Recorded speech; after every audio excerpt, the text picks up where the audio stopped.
Nah, berita kehamilan adiknya Lina ini waktu itu yang tahu cuma Lina dengan kedua orang tuanya. Mereka sangat kaget dan berpikir, ini tuh perbuatan siapa gitu loh. Setelah itu sebetulnya Lina pelan-pelan bertanya kepada adiknya, siapa yang sudah melakukan ini ke kamu? Tapi adiknya malah menangis dan juga mengusir Lina sambil bilang, kamu pasti tidak suka kan saya menikah, kamu pasti benci kan karena saya bisa hamil, kamu pasti benci kan kepada saya tidak mau, saya tidak mau. Seolah-olah adiknya ini takut banget kalau bercerita siapa yang sudah menghamili dia kepada Lina. Nah, waktu itu ibu dan juga bapaknya Lina pun bertanya hal yang serupa. Mereka benar-benar melakukan pendekatan dengan sangat hati-hati, tapi adiknya tetap memilih tidak mau bilang siapa yang sudah menghamili dia. Setiap hari berlalu seperti itu, setiap adiknya ini ditanya, ya, siapa yang sudah melakukan ini ke kamu, siapa ayah dari anakmu, adiknya cuma diam, menangis dan meronta-ronta di dalam kamar. Dan setelah itu juga adiknya mulai tidak mau makan sama sekali. Adiknya juga lebih sering mengunci diri di kamar. Nah, waktu itu Lina tuh kayak bingung banget. Ini tuh ada apa sih sebetulnya, kok tiba-tiba adiknya hamil, dan siapa yang sudah menghamili adiknya. Nah, waktu itu Lina akhirnya pun kayak diskusi dengan kedua orang tuanya. Mereka tuh kayak mencari tahu kira-kira siapa laki-laki yang sering dekat dengan adiknya Lina, dan ini tuh kenapa, apa yang terjadi gitu loh sebetulnya. Dan kan tidak masuk akal, adiknya yang sakit, yang selama ini jarang banget bergaul, kok tiba-tiba hamil. Nah, waktu itu akhirnya Lina kan cerita kepada adik ketiga. Bisa dibilang adik ketiga ini sudah teruna. Nah, saat Lina bertanya kepada adik ketiga, "Dek, kamu tahu nggak sih siapa yang dekat dengan kakakmu gitu loh? Ini kok gini. Pokoknya Lina menceritakan kalau ternyata kakak kedua sedang hamil. Dan mereka tuh kayak bingung terus sematan siapa ayah dari anak yang dikandung oleh kakak kedua. Nah, waktu itu ya adik ketiga ketika mendengar penjelasan dari Lina dan juga kedua orang tuanya, wajahnya itu langsung pucat pasi. Badannya itu kayak gemetar, seolah-olah kayak, kok bisa kakak kedua hamil? Nah, Lina pun mulai curiga dong dengan kedua orang tuanya. Ini kenapa kok adik kedua kayak takut? Apa jangan-jangan, tidak mungkin dong adik ketiga akan melakukan hal seperti itu. Dan waktu itu semeton, dengan terbata-bata dan penuh air mata, adik ketiga bilang kepada Lina, kalau jangan-jangan paman kedua lah yang sudah menghamili kakak kedua. Boom. Kok kene? Kok bisa paman kedua gitu loh. Nah, adik ketiga pun cerita semata selama berbulan-bulan ini kan keluarga besar ibu dan bapaknya sering sekali kan melalui ke tempatnya si Lina. Dan waktu itu paman kedua juga sering sekali datang ke sana. Adik ketiga sering sekali melihat paman kedua ini menghabiskan waktu dengan kakak kedua. Nah, paman kedua ini juga sering sekali memasak untuk kakak kedua. Sering juga terlihat menghabiskan waktu di dalam kamar bersama dengan adik kedua. Dan entah gimana kok kayak adik ketiga ini sepertinya punya firasat yang tidak enak gitu loh. Tapi karena adik ketiga melihat kakaknya ini mulai sembuh, mulai ada perubahan, dia pun cuma diam dan menyimpan rapat-rapat rasa yang kayak ada menjanggal gitu loh. Menurut adik ketiga juga sebetulnya bukan saat ini saja paman kedua ini sering bertemu dengan kakak kedua, tapi dulu ketika Lina tinggal di rumah paman kedua ya, kan sering nih kadang-kadang paman kedua itu akan mengantarkan Lina ini pulang ke kampung atau mungkin menjemput Lina. Di sela-sela waktu itulah adik ketiga sering juga melihat paman kedua ini akan bercengkrama dan menghabiskan waktu bersama kakak kedua di dalam kamar. Sebenarnya ini tuh sudah lama banget, bahkan dari Selina SMA gitu loh. Tapi adik ketiga tuh kayak, ya nggak mungkin lah paman kedua akan melakukan hal yang aneh-aneh kepada kakak kedua. Dan juga kakak kedua kan sedang sakit. Tapi memang kakak kedua ini atau adiknya Selina ini ya akrab sekali dengan paman kedua semeton. Setiap paman kedua ini datang ke rumahnya Lina, paman kedua akan membawakan oleh-oleh untuk adik kedua. Paman kedua ini juga kayak terlihat sangat sayang kepada Lina dan juga kepada adik-adiknya, termasuk kepada adik kedua. Tapi keluarga besar tuh kayak, tidak mungkin dong ini terjadi. Tapi adik ketiga entah kenapa ya, ketika itu dengan badan yang gemetar, dengan air mata yang sudah berlinang bilang, dia tuh yakin sekali pasti paman kedua yang sudah memperkosa kakak kedua, sehingga kakak kedua ini bisa hamil seperti itu. Nah, ketika adik ketiga menjelaskan ini kepada Lina dan juga kedua orang tuanya, ya kan dia tuh sambil menangis dan berteriak-teriak meyakinkan kedua orang tuanya. Tiba-tiba adik kedua keluar kamar dan langsung memukul kepala adik ketiga. Adik kedua bilang semeton, kamu jangan memfitnah paman kedua ya. Saya dengan paman kedua saling mencintai dan saya akan dinikahi oleh paman kedua. Anak saya ini adalah buah cinta kami, jadi kamu jangan menjelek-jelekan paman kedua. Boom. Kok gini? Di sana semeton Lina dengan kedua orang tuanya kaget sekaget-kagetnya mendengar pernyataan dari adik kedua. Ternyata apa yang ditafsirkan oleh adik ketiga benar. Ternyata ayah dari anak yang dikandung oleh adik kedua benar adalah paman kedua. Waktu itu semeton paman kedua, adik kedua dari bapaknya si Lina. Dia sudah punya 4 anak dan anak tertuanya itu lebih tua dari Lina. Paman kedua inilah usianya 3 tahun lebih muda dari si bapaknya Lina. Jadi bisa dikatakan kalau memang benar dia adalah ayah dari anak yang dikandung oleh adik kedua, berarti ya ini tuh kayak aduh, Lina pun bingung, ibu dan juga bapaknya juga bingung. Nah, adik ketiga waktu itu bilang, nah kak bener kan Mbok Ge, bener kan? Paman kedua yang sudah kakak kedua, dia pelakunya. Nah, ketika adik ketiga ini kayak marah-marah yang menjelaskan bahwa ternyata benar apa yang dia pikirkan selama ini, adik kedua malah makin berteriak dan menuduh kalau adik ketiga ini tidak suka kalau dia bahagia dengan paman kedua. Dan waktu itu ya, adik kedua juga bilang, ternyata benar, apa yang dikatakan oleh paman kedua benar, kalau kalian tidak pernah sayang kepada saya. Dan paman kedua juga bilang, kalau sampai hubungan mereka terbongkar, pasti keluarganya akan memisahkan adik kedua dengan paman kedua. Dan karena inilah, adik kedua tidak pernah bilang kepada siapapun kalau dia selama ini sudah berpacaran dengan paman kedua. Karena dia tidak mau nanti dipisahkan dengan paman kedua. Ternyata itulah kata-kata yang selama ini diucapkan oleh paman kedua, yang membuat adik kedua ini kayak benar-benar jatuh cinta kepada dia. Dan itulah alasannya adik kedua tidak pernah bilang kepada keluarganya kalau dia sedang menjalin hubungan terlarang dengan paman kedua semeton. Boom. Kok gini? Ini tuh benar-benar kenyataan yang jadi secara tidak langsung adik kedua mengakui kalau memang benar dari dulu sekali dia sudah pacaran dengan paman kedua.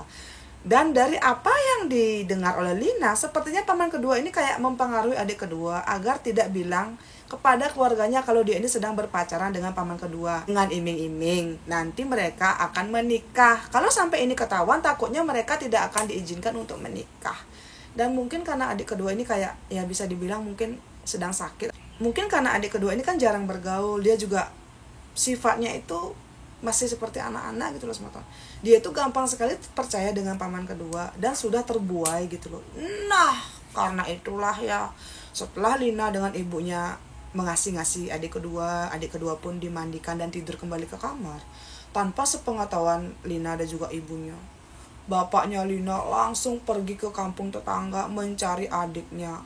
Dan kabar yang didengar oleh Lina, waktu bapaknya Lina ini datang ke rumah adiknya, bertanya, benar kamu gini gitu, tapi paman kedua tidak mengaku. Paman kedua benar-benar bilang kalau dia tidak pernah menyentuh adik kedua gitu loh. Kenapa dia harus menghamili adik kedua yang sedangkan dia itu sudah punya istri dan anak.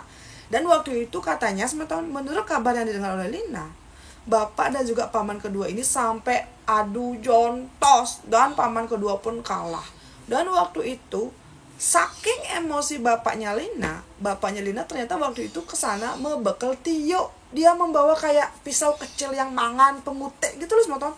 Dan pengutik itu dipakai oleh bapaknya Lina untuk bas, ya, leher paman kedua. Tapi astungkaranya ya setelah ditebas ini, kayak banyak banget ada warga desa yang memisahkan mereka. Dan paman kedua pun dilarikan ke rumah sakit terdekat. Dan akhirnya bapaknya Lina ditangkap polisi karena dilaporkan oleh istri dari paman kedua. Lina yang mendapat kabar ya kalau paman kedua ini di rumah sakit karena lehernya ini ditebas oleh bapaknya dan bapaknya ini sudah ditangkap polisi. Bingung banget, ini tuh ada apa kok bisa seperti ini. Nah ketika itu Lina dengan ibu dan juga keluarga besar bapaknya datang ke kantor polisi mencari bapaknya. Di sana bapaknya menangis dan bilang, dia tuh awalnya sudah bertanya baik-baik kepada paman kedua, benar kamu yang melakukan ini kepada anak kedua saya. Tapi paman kedua tidak mengaku dan malah menjelek-jelekkan adik kedua. Paman kedua malah bilang, apa jangan-jangan adik kedua ini yang sudah keterbelakangan mental menjajakkan dirinya kepada orang-orang di kampung agar dia bisa menikah dan punya anak. Karena seperti yang kita tahu, anak nomor 2mu itu kan memang ingin sekali menikah dan juga ingin punya keluarga. Kok saya yang disalahkan? Jangan-jangan dia tuh sudah menjajakkan dirinya kepada laki-laki di desa tetangga sampai kalian tidak tahu gitu loh. Woi, inilah yang membuat tai kepolo. Dan akhirnya karena bapaknya Lina ini merasa marah anaknya diperlakukan seperti itu ya, dan juga sudah dimaki-maki, sudah dijelek-jelekan nama bayinya, bapaknya pun mengambil pengutik yang memang sudah dia bawa dari rumah dan menepuk leher adiknya sendiri. Dan waktu itu sementara bapaknya menangis, menyesal. Bapaknya Lina ini menyesal bukan karena dia ditangkap polisi, tapi dia tuh menyesal kenapa dia tidak membunuh adik keduanya saat itu juga. Ini semeton, karena ini ya kemungkinan istri dari paman kedua lah yang menyebarkan rumor kalau adik kedua hamil di luar nikah. Kok bisa adik kedua yang alim, baik, tidak pernah keluar rumah, kok malah hamidun? Dan langsung satu desa pun tahu. Dan tersiar juga gosip kalau adik kedua adalah wanita murahan yang mau tidur dengan siapapun di kampungnya sendiri agar bisa dinikahi dan agar punya anak. Wih semeton, waktu itu ya adik kedua sedang hamil. Bapaknya Lina pun harus dipenjara selama 1 tahun. Dan waktu itu juga semeton, mereka tuh kayak ini gimana gitu loh. Nah waktu pun berlalu semetonnya, akhirnya semeton, karena paman kedua Cutet tidak mengaku sudah menghamili adik kedua, dan juga adik kedua tetap mengaku kalau ayah dan juga pacarnya yang selama ini dia cintai adalah paman kedua.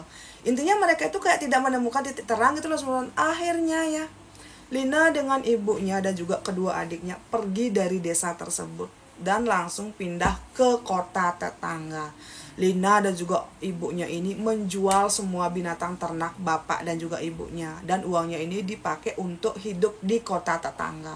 Dan ketika itu juga dengan terpaksa Lina harus menutup tempat usahanya yang sebenarnya sudah dia rintis dari nol, yang sebenarnya bisa dibilang Lina ini sudah sukses waktu itu gitu loh semuanya. Dan setelah tiba di kota tetangga, adik kedua melahirkan dan anaknya ini laki-laki. Dan setelah adik kedua melahirkan, dia pun meninggal dunia karena pendarahan hebat semeton. Setelah adik kedua ini meninggal, beberapa bulan kemudian ayahnya pun keluar dari penjara. Di sana Lina menceritakan apa yang terjadi semeton. Dan setelah itu ya Lina, ibu, bapak, dan adiknya benar-benar putus hubungan dengan paman kedua. Keluarga besar dari bapak dan juga ibunya ini tidak jarang akan melalui ke tempatnya si Lina di rumah baru mereka. Dan setelah adik kedua ini berpulang ya, anaknya adik kedua ini kan cowok. Anaknya ini diakui anak oleh orang tuanya si Lina. Dan anak dari adik kedua ini masuk kakak orang tuanya Lina. Di sana Lina tuh benar-benar bingung sama toh. Kalau memang benar kata adik kedua yang menghamili dia adalah paman kedua, kenapa kok adiknya selama ini tidak pernah cerita gitu loh semeton. Dan kenapa kok paman kedua mengeles sekeras itu sampai-sampai ini tuh terjadi kepada adik kedua semeton. Sebelum adik kedua ini melahirkan, dia tuh sering sekali bilang pada Lina juga ibunya. Dia tuh minta maaf, dia tuh tidak menyangka paman kedua akan melakukan hal ini. Dan adik kedua juga sering cerita, sebelum dia melahirkan, dia tuh bilang, hampir setiap malam pamannya ini akan menyelinap ke kamar adik kedua dan mereka akan melakukan hubungan suami istri. Paman kedua juga berjanji semeton, kalau sampai mereka ini ketahuan, mereka takutnya tidak bisa menikah. Jadi tolong jaga rahasia ini sampai ada momen yang tepat. Kalau momennya sudah tepat, pamannya akan menikahi adik kedua dan langsung membawa adik kedua pergi dari sana, dan mereka akan tinggal di rumah paman kedua di desa tetangga. Saat ini semeton, Lina sudah menikah dan punya 3 orang anak. Ibunya sudah berpulang. Adik ketiga sudah menikah dan juga sudah hidup sangat sukses di kota Denpasar. Sampai detik ini, anak dari adik kedua masih diakui adik oleh Lina dan juga adik ketiga. Bapaknya Lina juga sudah berpulang semeton hanya beberapa tahun setelah adik kedua berpulang. Dan Lina tuh yakin banget, sepertinya ibu dan bapaknya ini berpulang secepat itu ya karena mereka tuh sakit hati. Kenapa kok bisa adiknya si Lina yang sudah sakit-sakitan dari kecil, yang punya keterbelakangan mental, kok bisa dimanfaatkan seperti itu oleh paman kedua. Saat ini anak dari adik kedua sudah dewasa, dia juga sudah bekerja dan tidak tahu kalau dia ini sebenarnya adalah anak dari adik kedua dan bukannya adik dari si Lina. Mereka pun sekarang hidup dengan bahagia dan juga sangat berkecukupan di kota Denpasar. Dan kabar terakhir yang Lina dengar tentang paman kedua, dia tuh mendengar kalau sepertinya paman kedua sekarang sudah sakit-sakitan dan hanya bisa meju dan ngenceh di balene saja. Lina bilang seperti ini sebetulnya, siapa tahu paman kedua berikut dengan istrinya menonton PT ini, dia cuma ingin bilang, terima kasih karena sudah melakukan ini kepada keluarganya. Berkat kalian, Lina harus pergi dari kampungnya, meninggalkan warga desa yang terus saja bergunjing tentang adik kedua. Dan dia juga berterima kasih. Kalaupun memang benar, anak dari adik kedua ini adalah benih yang ditanam oleh paman kedua, tapi paman kedua tidak mau mengakui. Dia yakin Tuhan tidak pernah tidur. Tuhan pasti akan selalu melihat siapapun manusia-manusia dajjal yang pernah melakukan ketidakadilan kepada adik dan juga kedua orang tuanya. Dan Lina juga selalu berdoa semoga orang tuanya di atas sana berikut dengan adik keduanya bisa menempatkan tempat yang paling indah di sisi Tuhan, dan semoga dia dengan adik ketiga tetap akan bisa merawat dan merangkul anak dari adik kedua. Nah, inilah cerita dari Lina tentang kok bisa-bisanya hal seperti ini menimpa keluarga kecilnya yang tadinya baik-baik saja, tapi kok tiba-tiba malah menjadi seperti ini gitu semua. Dan Lina pun berharap semoga keadilan akan tetap terungkap. Dan Lina juga berharap semoga apapun itu yang sudah terjadi kepada dia dan juga kedua orang tuanya, nanti orang-orang dajjal yang pernah melakukan ini kepada dia akan mendapatkan bayaran yang setimpal. Nah, bagaimana menurut Semeton? Apakah Semeton percaya cerita dari adik kedua, atau Semeton lebih percaya kepada cerita paman kedua gitu loh? Coba Semeton berkomentar. Sebelumnya sukses semua untuk Mbok Ge Lina karena sudah mau bercerita, dan saya berharap semoga Mbok Ge bisa lebih ikhlas atas kepergian adik kedua dan juga kedua orang tuanya. Dan untuk Semeton, jangan lupa tinggalkan jejak dengan cara like, subscribe, dan juga komen. Sampai ketemu di cerita saya selanjutnya. Dadah.